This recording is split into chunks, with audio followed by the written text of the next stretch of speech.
Hello, we're back with the Aramaic of the week. Sorry, I've been off a few weeks. I've been moving house and in general trying to gird up my loins. But we're back to my Patreon ventures and the Aramaic of the week. So we're in the middle of Daniel explaining what the dream of Nebuchadnezzar meant. And we're on verse 34. Kaze ha ad di hit Gezeret, Evan, D, La, B, Dayan. Okay, so kaze, looking. So this is a participle. We've seen this participle a number of times. Boy, Aramaic likes participles more than Hebrew does. So kaze, this is a normal kamatz seri. This is perfectly normal participle. Looking. Havaita, you became. So you became looking. It's kind of an idiomatic expression, doesn't come into English very literally. So ta is you, second masculine singular, just like in Hebrew. And this is haya, to become, to be. So you became looking, ad di, until that, hit gazeret. So this is a hit, HTD. In Hebrew, it'd be hithpael.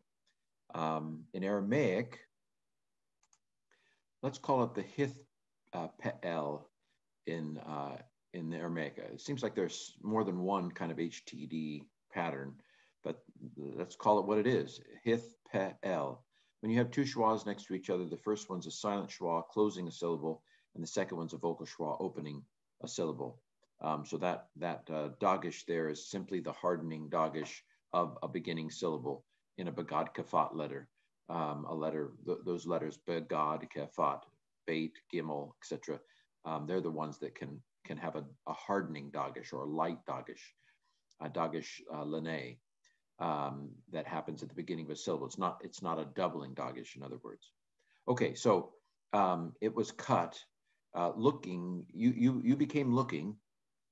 You were staring at this until the time that the stone, the Evan, just like segelet, just like in Hebrew, until the stone was cut, that not with hands. Now, the stone wasn't cut with hands. Interesting. God doesn't have hands. This is not la instead of lo in Hebrew.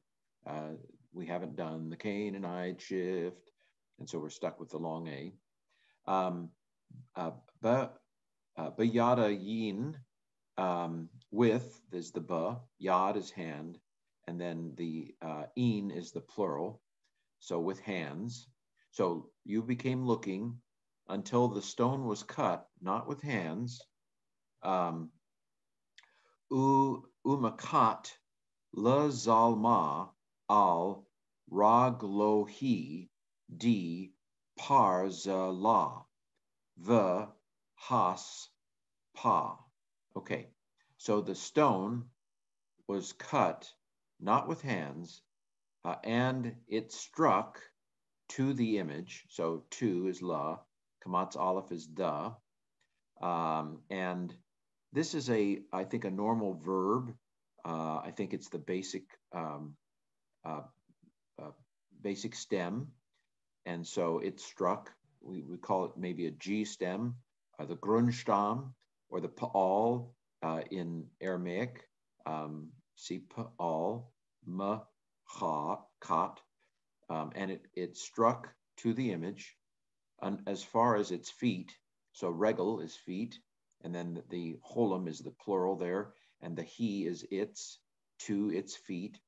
Of, sometimes it just has turned out the D is best translated of. I've given up on trying to figure out why. Of the iron, parzala, the, kamatz aleph is the, the iron and the clay.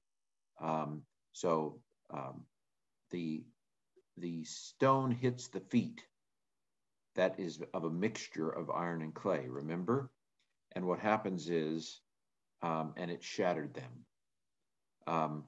The ha de ret ket, the ha de ket ha mon. Okay, it shattered. This is a causative stem. There's the hay. So the H stem in uh, general, Hiphiel in Hebrew, Haphael in Aramaic. So there's the ha and there's the ale, the vowels in terms of that. And then them, this is a supercharged word for them. Hemon, it's plural and it's got the hem on it as well. Um, I think we could just have the hem in Hebrew, if I remember correctly. Okay, so Daniel is telling Nebuchadnezzar the dream, and he says, "Looking, you became, or you became looking. You were looking intently until a stone was cut that was not with hands, and it struck the image at its feet, that its feet of iron and clay, and it shattered them." Okay, so remember we had an image, gold, silver, bronze, and mixture of iron and clay, and so the stone here shatters the feet of the image. Okay, well, I'm back. The Daniel, Aramaic of Daniel 2:34.